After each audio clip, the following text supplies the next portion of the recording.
क्षण पूरा, अब तो जी नहीं सकते इन भोगों के बिना। ये भूल हो गई, खेलने से निकले, इतना आकर्षण लगा कि छू के देखें, चख के देखें, भोग के देखें, भोगा तो भोगों में इतना आकर्षण हो गया कि अब लगता है हम इनके बिना जी नहीं सकते। ये हमसे गलती हो गई। और हम हैं सुख राशि, ईश्वर अंश, जीव अविनाशी, चेतन अमल, सहज सुख राशि। हम तो हैं सुख राशि, हमें किसी बाहरी प्राकृतिक सुख की बिल्कुल जरूरत नहीं है। बोले भोजन की जरूरत है, पानी, ये प्राणों को जरूरत है, मुझे नहीं जरूरत है।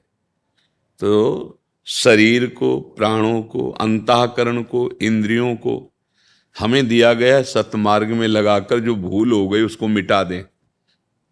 जैसे जल निर्मल और शांत होता है तो नीचे तह में क्या है पता चल जाता है, ऐसे जिसकी इंद्रिय मन निर्मल होती हैं, चंचलता रहित होती हैं, तो अंतःकरण में वो देख पाता है कि मैं कौन हूं, वो समझ जाएगा। पर अभी मलिन, अब दर्पण जैसे है पर मलिन है, तो फिर चेहरा थोड़ी दिखाई देगा, उसको साफ करना। तो ये जो सत्संग है, साधना है, भजन है, ये दर्पण की सफाई हो रही। जहां अंतःकरण निर्मल हुआ वहीं तुम्हें अनुभव हो जाएगा आत्मस्वरूप, तुम भगवत स्वरूप हो। तुम्हें कोई चाह नहीं है, तुम्हें कोई मार नहीं सकता, तुम में कोई विकार नहीं है। पर जिसमें विकार है उसको तुमने अपना मैं मान लिया, शरीर और अंतःकरण। बस यही भूल हो गई है। और अपने को तभी जाना जा सकता है जब पहले इनको भूले। चाहे ज्ञानी हो चाहे प्रेमी हो, दोनों की देहातीत स्थिति होती है। अगर देहातीत स्थिति, देह अभिमान रहित स्थिति नहीं, तो वो केवल ज्ञान बुद्धि में पढ़ लिया है, वो केवल स्वांग भक्ति का कर रहा है, अंदर से नहीं। जैसे एक पतिव्रता श्रृंगार करती है अपने पति के लिए, और एक वैश्या भी श्रृंगार करती है वो जगत के विषयी पुरुषों के लिए, ऐसे ही कोई अनन्य भक्त पति हरि के लिए। और जो व्यभिचार वृत्ति है तो भोगियों के लिए, वो भी तो श्रृंगार कर रहा है।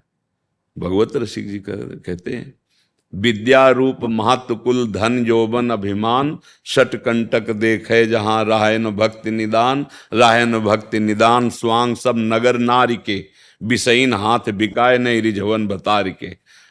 नगर नारी कहते हैं वैश्या को। बोले वो वेशधारी